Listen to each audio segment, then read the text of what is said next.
أعوذ بالله من الشيطان الرجيم. بسم الله الرحمن الرحيم. إلى حضرة النبي المصطفى محمد رسول الله صلى الله عليه وسلم وعلى آله وأصحابه وأزواجه وذريته ولكافة الأنبياء والمرسلين والعلماء والشهداء والصالحين شيء لله ولهم الفاتحة. أعوذ بالله من الشيطان الرجيم. بسم الله الرحمن الرحيم. الرحمن الرحيم مالك يوم الدين.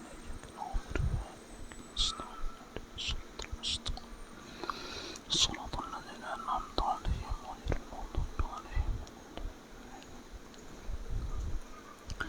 فقال المؤلف رحمه الله تعالى وأدم نفعنا بعلومه في الدارين آمين.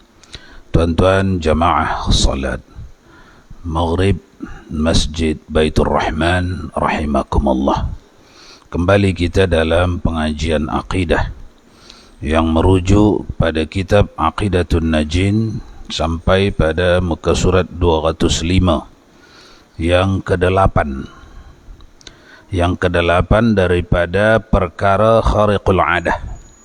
Khariqul adah telah lewat kita bincangkan 4 yang baik, yang hak, 4 yang batil. Jadi 4 tambah 4, 8. Yang 8 tu inilah yang ke-8. Ihanah. Ihanah namanya. Yaitu yang nyata pada orang yang dusta seperti Musailamah Al-Kazzab. Apa itu? Ada perkara-perkara yang khariqul adah, menyalahi adat pada orang yang dusta, pada orang yang batil. Diizinkan Allah orang yang batil mempunyai perkara-perkara yang luar biasa, seperti kiramah pada orang saleh atau seperti mukjizat pada Nabi. Tapi itu tak dibiarkan lama, tak dibiarkan lama. Ihanah namanya, yaitu yang nyata pada orang yang dusta seperti Musailamah Al-Kazzab laknatullah alaih. Dan adalah ceritanya bahawa Musailamah Al-Kazzab itu satu masa dengan penghulu kita Nabi Muhammad sallallahu alaihi wasallam. Maka didengarnya khabar penghulu kita mengembalikan mata Qatadah ketika kena anak panah.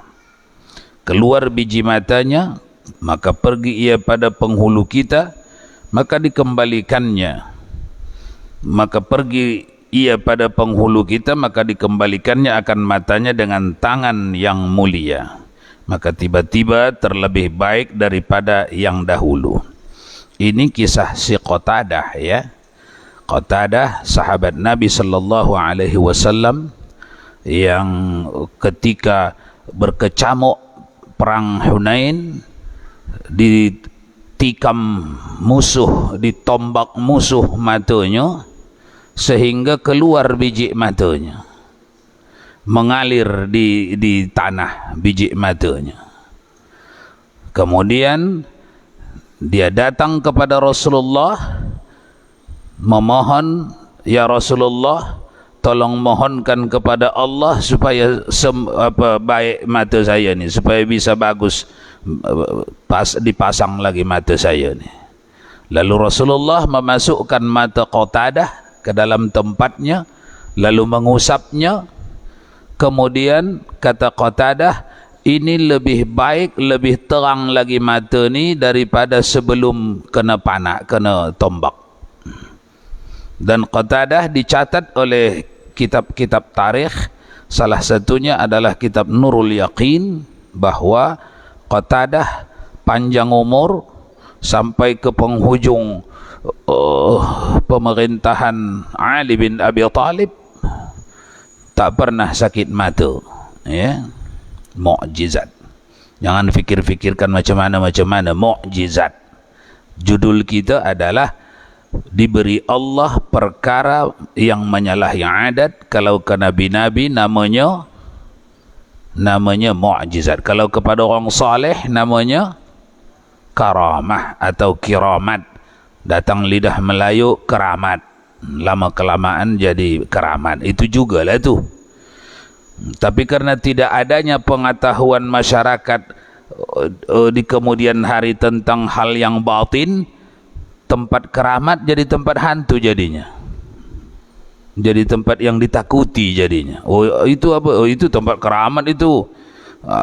Jadi tempat yang ditakuti. Mestinya tak tempat yang dikejar untuk bertawassul, untuk berziarah. Itu apa itu? Oh, kuburan keramat itu jadi tempat hantu. Mestinya didatangi bertawassul, memohon doa kepada Allah di tempat itu, karena di tempat itu ada hamba Allah yang amat disayangi Allah, sehingga muncul dahulu di masa hidupnya kiramah atau keramat. Dan Musailamah Al-Kadzab pun hendak mengembalikan mata sahabatnya yang buta sebelah. Nabi palsu ni yang mendengar Nabi mengembalikan mata sahabat, mata Qatadah, dia pun nak membikin tandingan pula lah. Kalau tidak nanti tak laku di mata pengikut-pengikutnya. Maka tiba-tiba buta kedua belahnya karena menghinakan dia oleh Allah Subhanahu wa taala. Di dalam sejarah, di dalam kitab tarikh ditulis, ini pun sekejap macam itu juga. Itu namanya ihanah tu ya. Begitu disapunya mata kawannya itu bagus. Itu bukan keluar biji mata, cuma selama ini agak-agak sakit mata lah. Sakit-sakit mata. Mendengar Rasulullah menghapus mata sahabat sembuh, dia pun nak menghapus mata kawan dia sembuhlah. Dicarilah orang sakit mata. Siapa yang sakit mata? Saya. Dihapus di hadapan orang ramai, sembuh, sehat. Tapi tak lama, sekian menit saja selepas tu buta selamanya. Makin teruk, bukan macam yang sebelumnya. Sebelumnya sekedar sakit mata, yang ni tidak, buta selamanya. Itu ihanah. Allah menaikkan orang jahat sekejap baru dihempas jauh ke bawah. Namanya ihanah. Macam ditolong Allah nampak, tapi tak. Masih ingat ularnya penyihir Fir'aun? Jadi asal dipetik tukang sihir tu jadi ular. Tapi tak lama.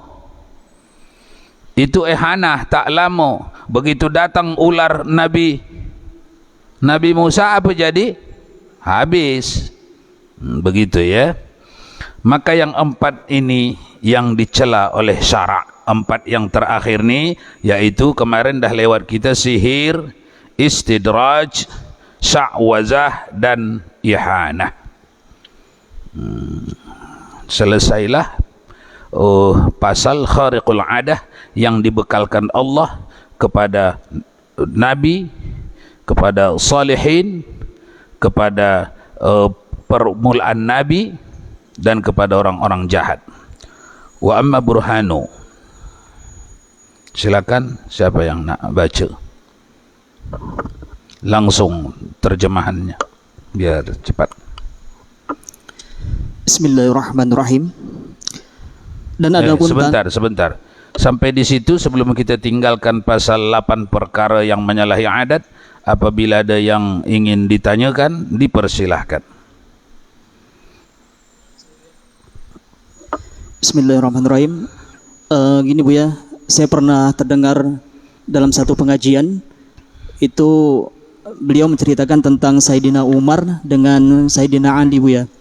Di situ Sayyidina Umar mengatakan bahwasanya hati-hati dengan firasat seorang mukmin, karena seorang mukmin itu melihat dengan nur.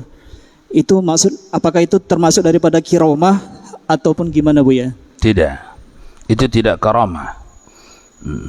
Itu dalil. Karamah itu berlaku sesekali.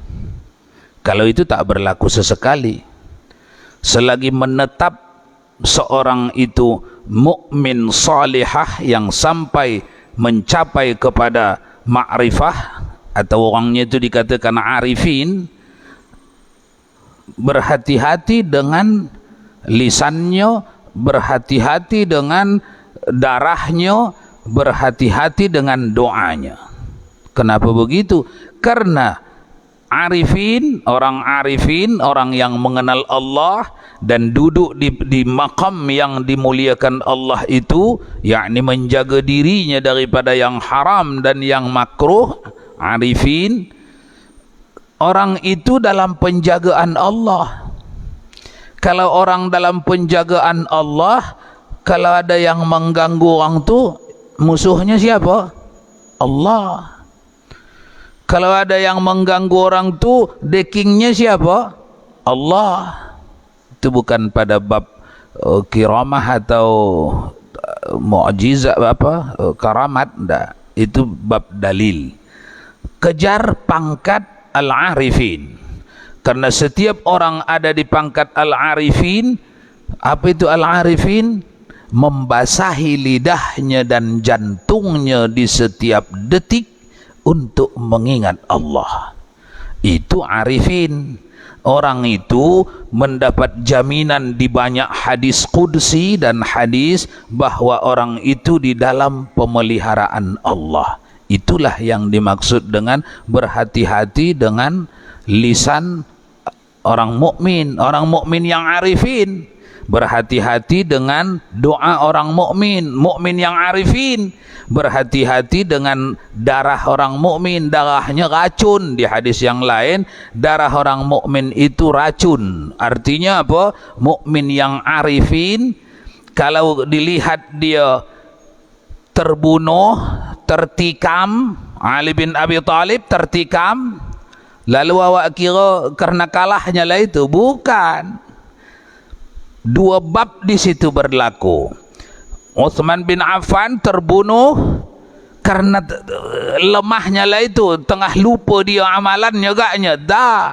Dua bab di situ diberlakukan Allah. Bab pertama, orang itu hendak dipanggil menyeberang ke akhirat pada pangkat yang terbaik. Dibikinlah dia matinya syahid. Itu bab pertama.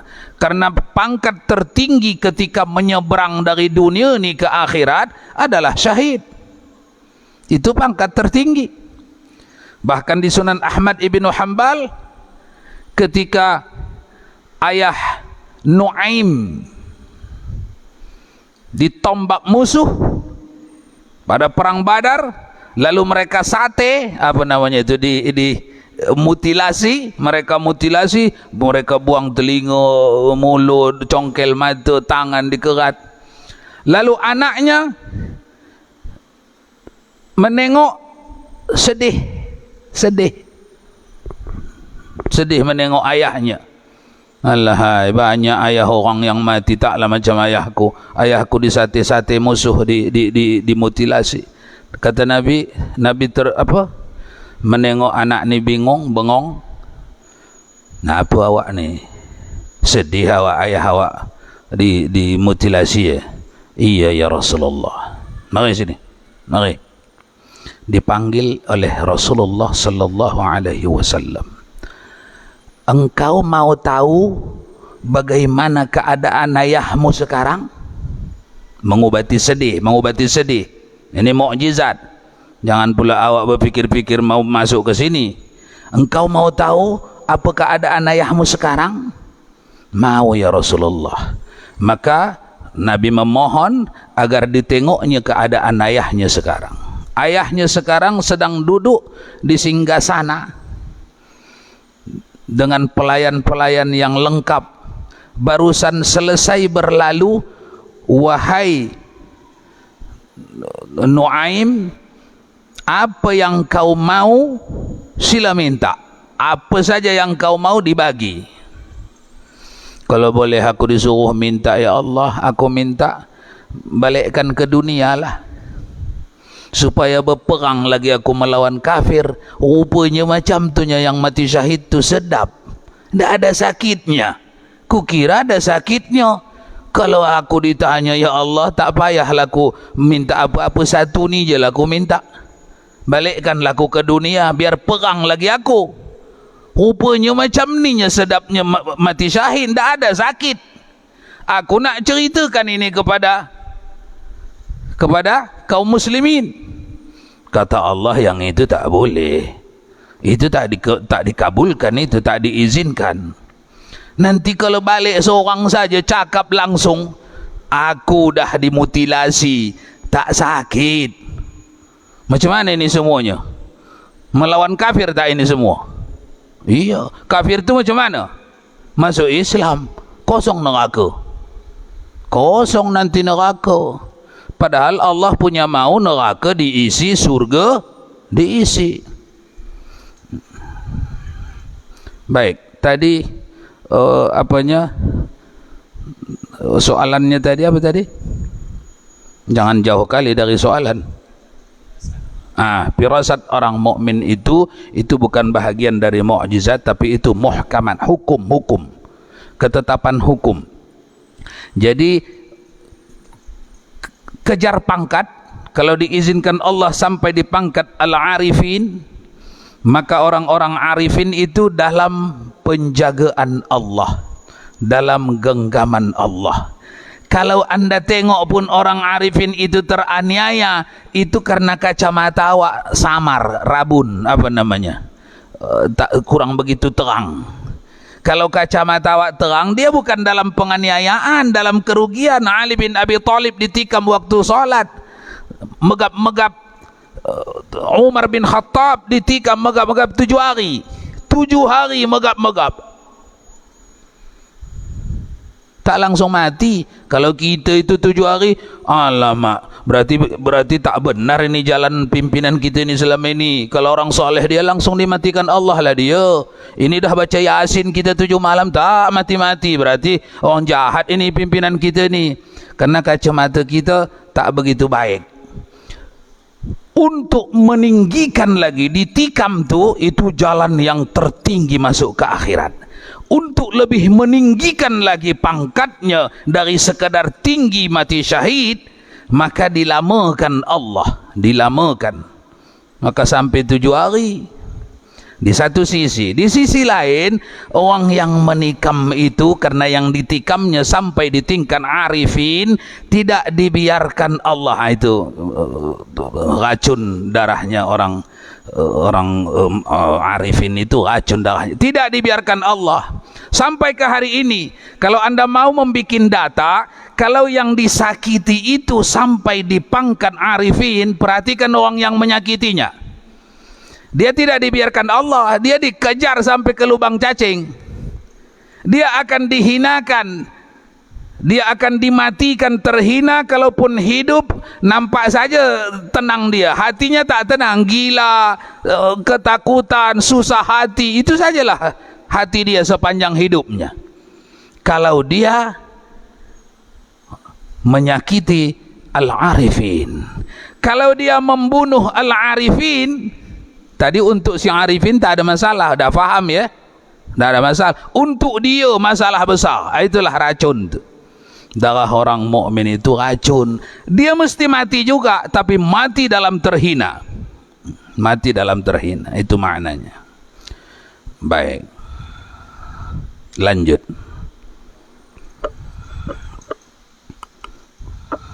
Dari 4 sahabat utamanya Rasulullah itu 3 yang mati syahid, sementara Sayyidina Abu Bakar sendiri matinya masih biasa, tidak mati syahid. Pelajaran apa yang bisa kita ambil dari kisah ini, Buya? 3 yang mati syahid sementara yang 1 tidak. Abu Bakar tak dibikin Allah mati berdarah, sedangkan pangkat Abu Bakar sudah diterangkan Nabi kan. Bagi orang yang berakal, fahamlah tuh. Pangkat Abu Bakar di mananya Umar, Uthman, Ali, di atasnya. Kalau ditimbang iman Abu Bakar dengan iman umatku semuanya, maka lebih berat, la rajahat minhu, kata Rasulullah, lebih berat iman Abu Bakar. Tapi macam mana caranya masuk ke akhirat? Tidak melalui syahid. Karena syahid-syahid itu harus dibagikan Allah, dibagi-bagi, jangan numpuk sama dia semua. dibagi. Ada yang mendapat fadilat dari segi ini, ada yang mendapat fadilat dari bidang ini, ada yang mendapat fadilat dari bidang ini, dibagi-bagi. Dari situlah kita dapat memahami, jangan pernah menganggap rendah kepada siapapun dari hamba Allah, hatta sedang kafir pun dia. Karena sedang kafir dia, besok kalau dikirim Allah hidayah, menjadi dia orang mukmin. Kemudian atau sesama orang beriman, jangan pernah menganggap rendah sebab tak tahu kita ujung kita macam mana. Karena tak tahunya kita ujung kita macam mana, imma sa'adah wa imma syaqawah, tak tahu kita, maka yang disuruh kita adalah husnuzan, berbaik sangka kepada Allah. Mudah-mudahan dibikin Allah aku macam orang soleh yang sudah lewat ni, macam yang soleh yang ini. Itulah yang kita mintakan tiap solat tu ya. Siratal ladzina an'amta alaihim, bagilah kami ya Allah jalan macam jalan orang ni yang sudah lewat ni, pendahulu-pendahulu kami ni yang mendapat nikmat, yang kau bagi nikmat, yang macam itulah bagi ya Allah. Jangan bagi ghairil maghdubi alaihim waladdallin, jangan kau bagi ya Allah macam orang yang sudah lewat ni. Siapa ini? Orang yang maghdub dan waladdallin. Ad-dal Nasara, maghdub Yahudi dan Nasrani, serta karakter. Bukan saja orang Yahudi saja, tak, dia tak Yahudi tapi karakter Yahudi dipakainya, diambilnya, itu orang sesat. Dia tak Nasrani tapi karakter Nasrani lah gaya hidupnya, itu orang sesat.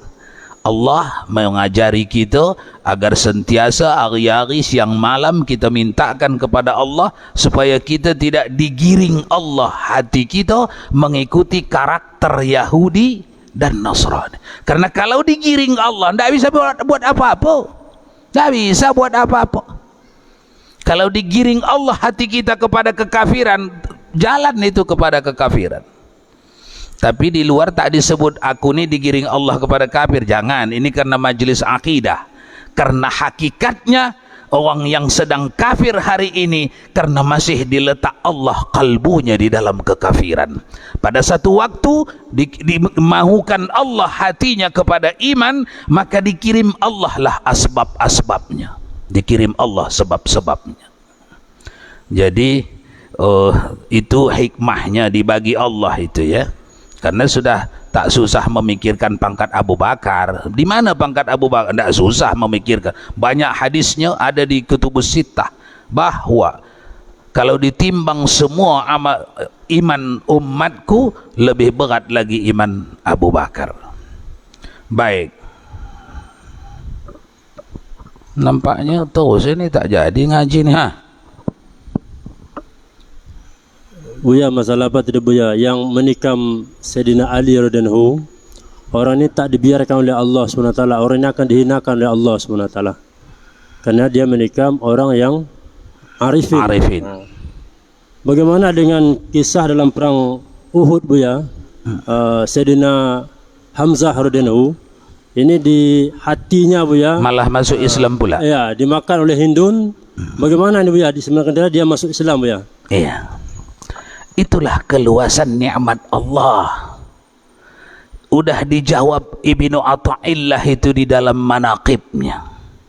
Apa kata Ibnu Athaillah, orang yang jauh lebih baik dari kita se-Indonesia ni atau bahkan sedunia ni di zaman kita ni. Apa kata Ibnu Athaillah? Itulah menunjukkan tak bisa engkau duga nikmat Allah. Di banyak orang dihinakan Allah karena dia telah makan racun, kan? Tapi supaya di kemudian hari orang tak bisa bercakap kepada Allah, ini sudah membunuh Ali, tak bisa lagi nih diselamatkan Allah. Untuk membuang asumsi itu, maka di antara yang memakan racun ini, membunuh orang arifin ini, ditarik Allah kepada iman. Jadi berhenti orang kafir ketika mendengar hadis Nabi, berhenti orang kafir untuk membuat dugaan, atau orang Islam yang masih lemah imannya di kala itu berhentilah membuat dugaan orang ni tak bisa diselamatkan Allah sebab dia dah bunuh arifin, untuk menolak itu. Lalu sebahagian yang melakukan membunuh arifin ditarik Allah. Yang makan jantung si Hamzah bin Abdul Muttalib macam mana jadinya? Hah? Masuk Islam tak? Masuk. Jangan tengok itu sebagai pembatal hadis tadi, itu bukan pembatal. Itu namanya irtina, namanya itu. Hadis itu yang seperti itu banyak irtina, memperkaya husnuzan kepada Allah supaya tidak terperosok orang-orang awam kepada tuduhan Allah tak bisa lagi mengapanya ini, memasukkannya ini ke surga sebab dah dibunuhnya arifin. Nah, itu yang dijaga di situ. Allah tak bisa lagi memasukkannya ini ke surga. Sudah dikoyaknya dada Hamzah pedang singa Allah, tak bisa lagi. Itu hendak menghentikan itu. Jadi semuanya itu jaizat. Letakkan di bab jaizat. Ingat di pangkal dulu, hal yang jaiz pada Allah, harus pada Allah. Ada berapa macam dulu yang harus pada Allah? Satu, kullu mumkinat, segala sesuatu yang mumkinat serahkan kepada Allah. Bisa dibuatnya begini, bisa tidak. Ya, baik. Lanjut.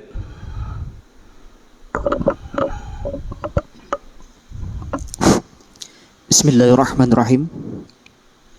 Dan adapun tanda wajib amanah bagi mereka itu alaihimus salatu wassalam, maka mereka bahwasanya mereka itu jikalau khianat mereka itu dengan mengerjakan yang haram atau yang makruh, niscaya bertukar yang haram atau yang makruh itu jadi taat pada hak mereka itu alaihi wassalam, karena bahwasanya Allah Ta'ala menyuruh ia akan kita dengan mengikut mereka itu pada segala perkataan mereka itu dan segala perbuatan mereka itu, dan tiada menyuruh Allah Ta'ala dengan berbuat yang haram dan tiada menyuruh ia dengan makruh. Dan dalil ini dengan dirinya jadi dalil wajib yang ketiga, yaitu tabligh, yakni dalil atas wajib amanah bagi sekalian Rasul itu bahwasa jikalau khianat mereka itu dengan mengerjakan yang haram atau yang makruh, niscaya adalah kita disuruh dengan mengikut pada yang haram atau yang makruh, dan keadaan kita disuruh dengan segala yang haram dan segala makruh itu tiada sah pada syarak, karena firman Allah Subhanahu wa taala, a'udzubillahi minasyaitonirrajim, qul innallaha la ya'muru bil fahsya. Artinya, katakan olehmu ya Muhammad bahwasa Allah Ta'ala itu tiada menyuruh ia dengan yang jahat. Surah Al-A'raf ayat 28. Sudah sampai situ dulu. Apa yang barusan dibaca itu tuan-tuan, musannif pengarang kitab hendak membawa kita memahami burhan, dalil tentang mustahil para nabi-nabi itu tidak amanah atau khianat. Mustahil. Itu yang sedang dibincangnya. Tapi ini dalil dalil akli, akal. Yang di atas itu dalil akal. Di bawah nanti baru ada ayat. Karena dalil akal itu pun dipandu ayat juga. Tapi siapapun yang punya akal, dia bisa menerimanya. Tak mesti Muslim. Nah, itu dalil akal begitu. Dalil akal artinya siapapun yang punya akal sehat, dia akan ikut mencerna, menerimanya. Itu yang dibaca tadi. Mari kita dekati bacaannya itu tadi. Kalau sekiranya ada seorang nabi, mereka itu tidak amanah, lain yang disuruh Allah, lain yang disuruhkannya ke kita. Misal, kalau sekiranya adalah satu nabi saja seperti itu, misalnya makan pisang Ambon, hukumnya disuruh Allah bilang halal, tapi dibilangnya haram. Itu contoh. Makan menyembelih kambing, hukumnya disuruh Allah halal, disampaikannya haram. Kalau sekiranya ada satu orang nabi kepada satu hukum saja yang tidak sama cakapnya yang diterimanya dari Allah dengan yang disampaikannya kepada umat, maka yang pertama ditipunya atau dirugikannya adalah Allah. Seorang makhluk hendak diterima, hendak diajak akal menerimanya, seorang makhluk bisa menipu pembuat dia, sangatlah mustahil, sangatlah tidak masuk akal. Ini makhluknya, makhluk Allah, dibuat Allah dari semuanya, bahan bakunya semua dari Allah, bahan baku fisiknya, bahan baku mentalnya, rohnya, nasibnya, hidupnya digenggam Allah. Tahu-tahu disuruh Allah ini katakan A, dikatakannya B. Sangat tidak masuk akal. Siapapun yang sehat akalnya sangat tidak masuk akal. Karena kalau begitu kejadiannya, maka yang duluan ditipu orang ini, dirugikan orang ini, bukan kita yang didakwahinya, tetapi Allah yang menyuruh dia berdakwah. Oleh karena akal yang mengatakannya itu tidak mungkin, maka sepakat orang yang punya akal sehat, semua yang dicakapkan para nabi itu pasti benar. Tinggal satu lagi masalah gitu, suatu cakap itu benar ke tak benar dari nabi. Jangan-jangan nanti dikatakan si periwayat ini dari nabi padahal bukan dari nabi. Ya, itu tinggal satu masalah lagi. Itu jawabannya ada pada kesolehan orang yang membawa hadis nih. Dari fulan an fulan an fulan an fulan an fulan an Abi Hurairah radhiyallahu anin Nabi sallallahu alaihi wasallam qala innamal a'malu binniyat. Tinggal periksa saja ini. Abi Hurairah ini diperiksa macam mana orang yang amanah kah? Orang yang diajarkannya hadis ini kepada muridnya ini diperiksa ini, diperiksa, periksa. Kalau semuanya ini orang yang amanah, bebas kemungkinan pikiran kita dari berdusta mereka. Itu satu ilmu pula meneliti itu, namanya mustalahul hadis. Dari ilmu mustalahul hadis sudah dinyatakan sahih, betul ini dari Nabi, dah akui saja itu dari Nabi. Karena di pongkolnya tadi sudah kita bahas, kalau sekiranya Nabi berdusta satu hukum saja sangat mustahil, sangat mustahil. Jadi kebalikannya lah letak di sini. Itulah kajian kita ni. Wajib kita mengiktikadkan bahawa setiap apapun yang dicakapkan Nabi, yang diperbuat Nabi, hadis itu bukan cakap saja ya. Hadis qauliyah, cakap Nabi. Hadis fi'liyah, perbuatan Nabi. Hadis taqririyah, pengakuan Nabi. Ada orang di situ makan biawak, Nabi tak makannya, tapi tak melarang, tak marah. Biawak halal. Itu artinya ya taqririyah, taqririyah. Apapun yang telah diperiksa orang yang hebat-hebat nih, periwayat-periwayat hadis ini, bersama-sama mereka mengatakan hadis itu sahih, ambil, jangan tolak. Sepakat ahlus sunnah wal jamaah mengatakan kalau awak tolak yang telah disahihkan ramai orang ni kafir. Apa? Kafir. Hati-hati, jangan sembarangan petentengan menolak sepotong saja hadis yang sudah disepakati Bukhari, Muslim, Abu Dawud, Tirmizi, Nasai, Ibnu Majah, Ahmad, Ibnu Hanbal, Asy-Syafi'i. Sudah sepakat ahli hadis, kata mereka itu sahih. Datang awak mengatakan tidak, itu bukan hadis, itu perkataan ulama saja, itu kafir.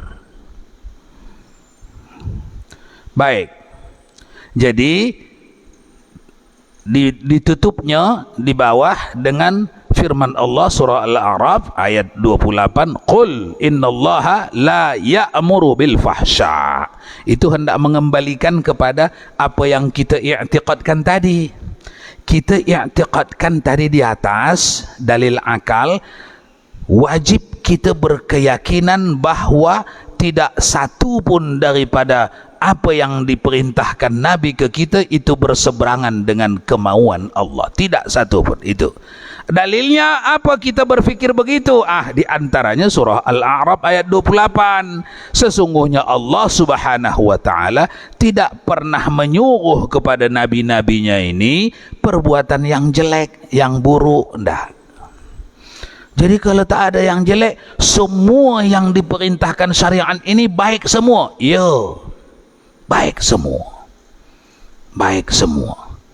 Tapi ada yang rasanya tak suka kita karena kitanya masih belum melihatnya. Pada satu waktu kita melihatnya, baru nampak kita, oh ini rupanya.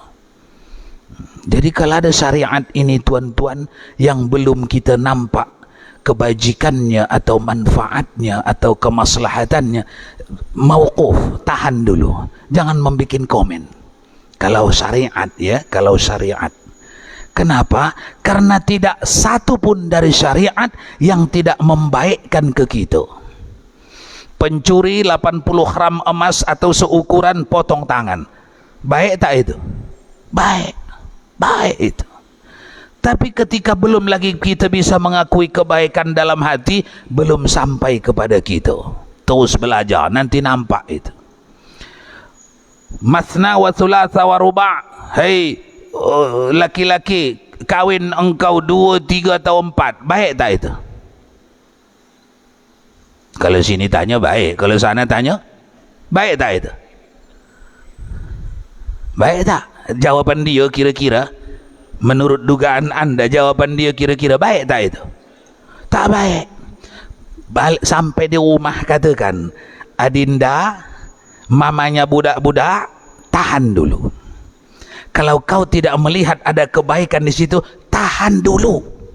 Berdoa engkau supaya sampai ilmu, disampaikan Allah kepadamu ilmu tentang itu. Karena itu syariat. Dalam tauhid kita, tidak ada satu pun dari syariat ini yang tidak membaikkan kepada manusia ini.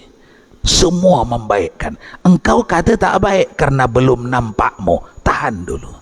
Supaya jangan rosak imanmu, supaya jangan cedera imanmu, koyak imanmu, begitu ya. Karena itu baik. Hanya banyak orang tak nampaknya baiknya, ya dibilangnya lah tak baik. Orang tak nampaknya. Lanjut. Berapa menit lagi ni?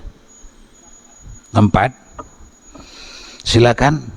Siapa yang nak bertanya?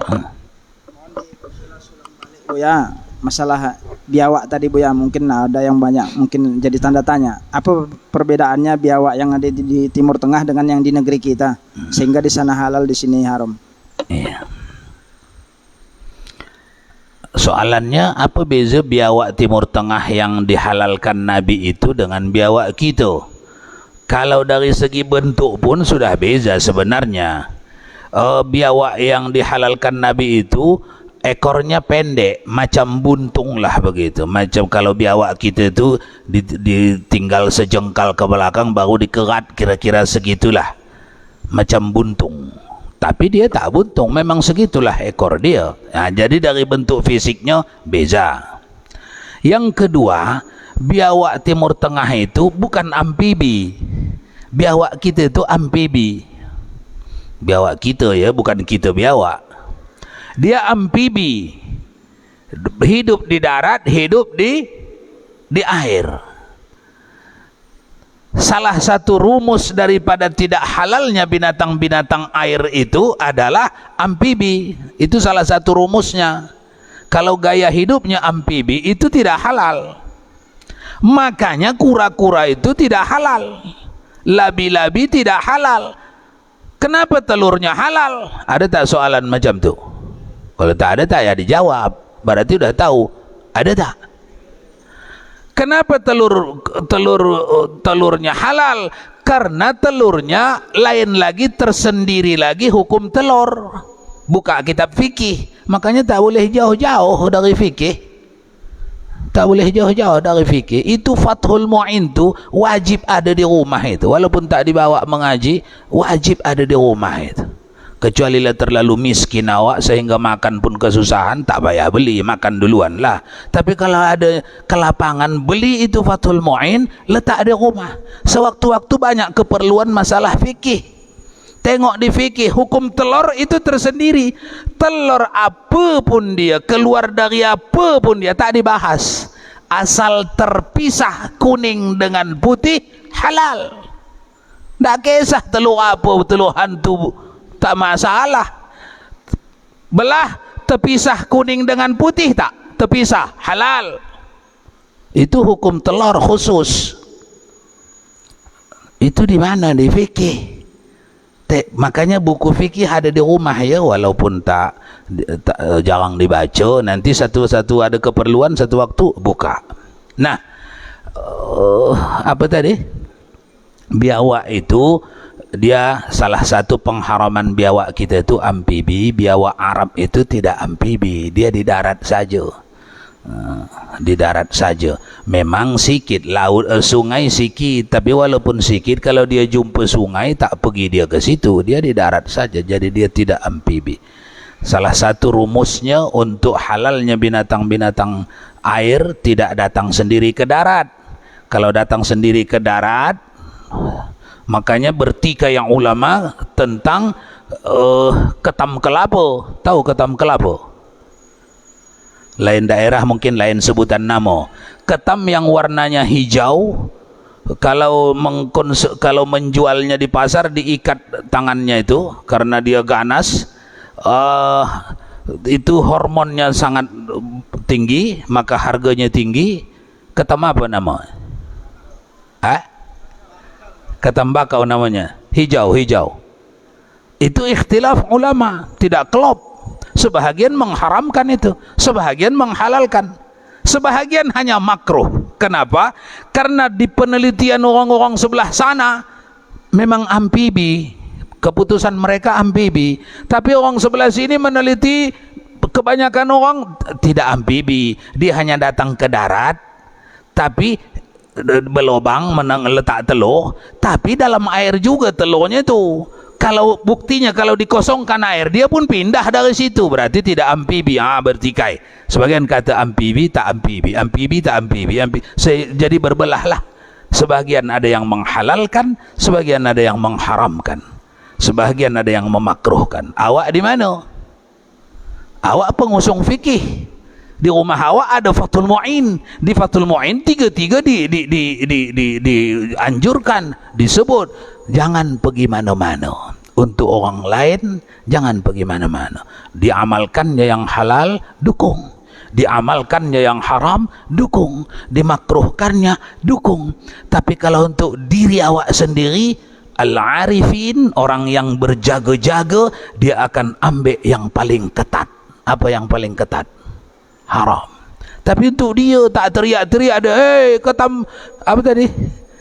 Ketembakau haram. Dah, orang arifin tak mau begitu. Orang arogan itu. Kalau arifin dah.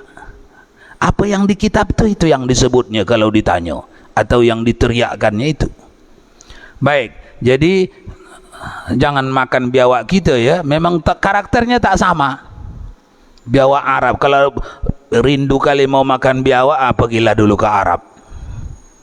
Baik, habis waktu ya. Wallahu a'lam bis-shawab wa ilaihi marji'ukum fa unabbi'ukum bima kuntum ta'malun. A'udzu billahi minasyaitonir rajim. Bismillahirrahmanirrahim. Alhamdulillahi rabbil alamin wassalatu wassalamu ala asyrafil anbiya'i wal mursalin sayyidina wa maulana Muhammad wa ala alihi wa sahbihi ajma'in.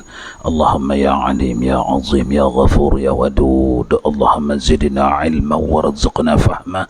Rabbana 'allimna alladhi yanfa'una. Rabbana faqihna wa faqih ahlina. Wa sallallahu wa sallama ala sayyidina Muhammad wa ala alihi wa sahbihi ajma'in.